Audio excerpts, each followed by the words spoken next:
Hi friends. இப்போ நம்ம வந்து ப்ளவுஸுக்கு வந்து இந்த மாதிரி பால்ஸ் எப்படி வச்சு தைக்கணும் அப்படின்ற மெத்தட் தான் இப்போ நம்ம பார்க்க போகிறோம். இது எல்லாருமே தான் வீடியோ போட்டிருக்காங்க அப்படின்னு சொல்லியிருக்கேங்க. இருந்தாலும் நம்ம ஒரு வீடியோ போடலாம் அப்படின்ட்டு தான். என்னென்னா இதுக்கு இப்போ கூட நிறைய பேர் வந்து வச்சு தைக்கிறாங்க. எப்படின்னா எனக்கே கம்ப்ளைண்ட் வந்தது. நான் என்கிட்ட வந்து கஸ்டமர்ஸ் எடுத்துகிட்டு வரும்போது இது வந்து ஓப்பன் டைப்பில் தெரியுது, இது எனக்கு க்ளோஸ் பண்ணி வைங்க, எனக்கு க்ளோஸ் பண்ணி வச்சா தான் எனக்கு ஃபினிஷிங்காக இருக்கும்ன்றாங்க. அப்படி வேணும், அப்படி தைக்க தெரியாத புதுசாக இப்போ யாராவது கற்றுக்கிறீங்கன்னா ஸோ இந்த வீடியோ உங்களுக்கு ரொம்ப யூஸ்ஃபுல்லாக இருக்கும்னு நான் நினைக்கிறேன். ஆல்ரெடி நான் ஒரு 4 பால்ஸ் தைச்சி வச்சுருக்கேன். சரி, இந்த பால்ஸ் எப்படி தைக்கணுன்றதை இப்போ நான் உங்களுக்கு பார்க்குறேன். இது வந்து ஒரு 1.25 சைஸில் ஒரு சின்ன பிட்டு 1.5 இன்ச்சில் கூட எடுத்துக்கோங்க. நான் வந்து தோராயமாக எடுத்திருக்கேன். ஸோ இந்த பால் உள்ளே வச்சுட்டு இது என்ன பண்ணுறோம்னா, இந்த பாலோட கழுத்து இது நல்லா எப்படி எந்த ஒரு சுருக்கமும் இல்லாத நல்லா இழுத்து இந்த மாதிரி ஒரு முடி போட்டுருங்க. போட்டுட்ட பிறகு நம்ம பூ கட்டுற மாதிரி இப்படி சுருட்டிட்டு என்ன பண்ணுறீங்க, ஜஸ்ட் இப்படி போட்டு ஒரு லாக் பண்ணிவிடுங்க. லாக் பண்ணிவிட்டு அதுக்கப்புறமா வந்து பார்த்தீங்கன்னா கட் பண்ணி எடுத்துருங்க. சும்மா இது உங்களுக்காக ஒரு 4 பீஸ் தைச்சி கட்டுறேன். ஆல்ரெடி நான் ஒரு ப்ளவுஸ் தைச்சாச்சு. ஸோ பாருங்கள், நான் சரியாக கட்டலை, சரியாக கட்டலை. ஸோ அதனால் பிரிச்சுக்கிடுச்சு. நல்லா பாருங்கள், திருப்பிட்டு நம்ம டைட்டாக கட்டணும்.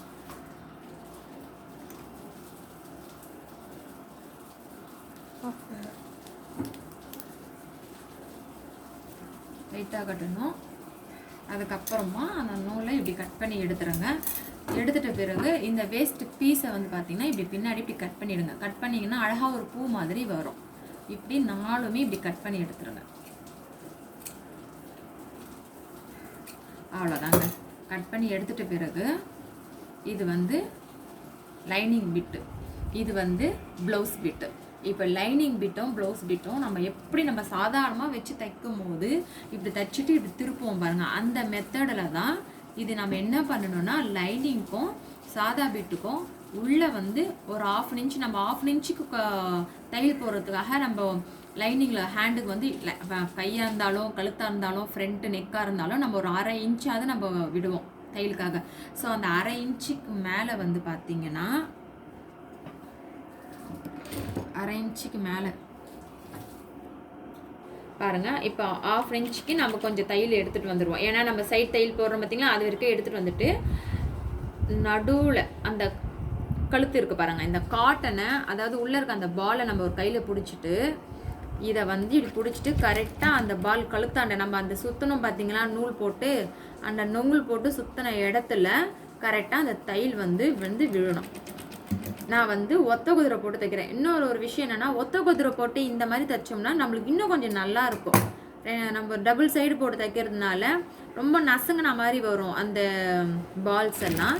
ஸோ ஒத்த குதிரை வந்து நான் அப்படியே விட்டுட்டேன், மிஷின்லேயே விட்டுட்டேன். நான் வந்து ஆரி ஒர்க் ப்ளவுஸ் தைக்கிறதுனால அப்படியே மிஷினில் விட்டுட்டேன். அவ்வளோதாங்க, தைச்சாச்சு.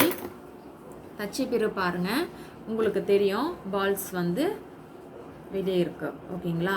இப்போது இதுக்கு மேலே வந்து நம்ம ஒரு ப்ரெஸ் தையல் போடணும்.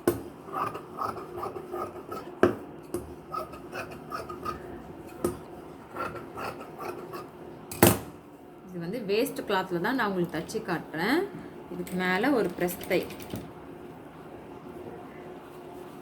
நம்ம எது ஒன்றுமோ நீட்னஸாக பண்ணோம்னா நல்லாவே தைக்காத, அதாவது ஒரு ஃபினிஷிங் எப்பாவது கற்றுக்குறீங்க அப்படின்னு பார்த்தீங்கன்னா 1-2 ஸ்லிப் ஆகும், எல்லாருக்குமே ஸ்லிப் ஆகும். அப்படி தைக்கும் போது இந்த மாதிரி தைச்சோம்னா ஒரு ஃபினிஷிங் காட்டும் போது ஒரு பார்க்க ஒரு லுக்னஸ் இருக்கும். ஓகே, அழகாக இருக்குது அப்படின்ட்டு, வேறு ஒன்றுமே இல்லை. இவ்வளோதான் விஷயமே. இந்த மாதிரி சின்ன சின்ன விஷயம் நம்ம பண்ணிட்டோம்னா ப்ளவுஸ் நீட்னஸ் இருந்தாலே நம்மளுக்கு கஸ்டமர்ஸ் வந்து ஓகே இவங்க ப்ளவுஸ் நீட்டாக தைக்கிறாங்க அப்படின்ட்டு அவங்க வந்து போன கஸ்டமர் நம்மளுக்கு திருப்பி வருவாங்க. பார்த்துக்கோங்க, தையல் பார்த்துக்கோங்க. உங்களுக்கு தெரியல பாருங்கள், அவங்க சொன்னது எப்படின்னா இப்படி தைச்சிருவாங்க இருக்க பார்த்தீங்களா, இது மாதிரி தைச்சிட்டாங்கன்னா நம்மளுக்கு ஃபினிஷிங் வராது.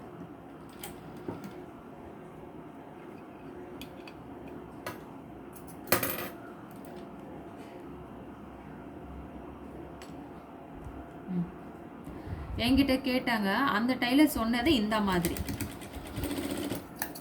தைச்சிங்கன்னா உங்களுக்கு பின்னாடி நல்லா இருக்காது, அப்போ நமக்கு ஷோல்டரில் வந்து உக்காரும். ஸோ இது நல்லா இருக்கா, இது நல்லா இருக்கா, நீங்களே பாருங்கள்.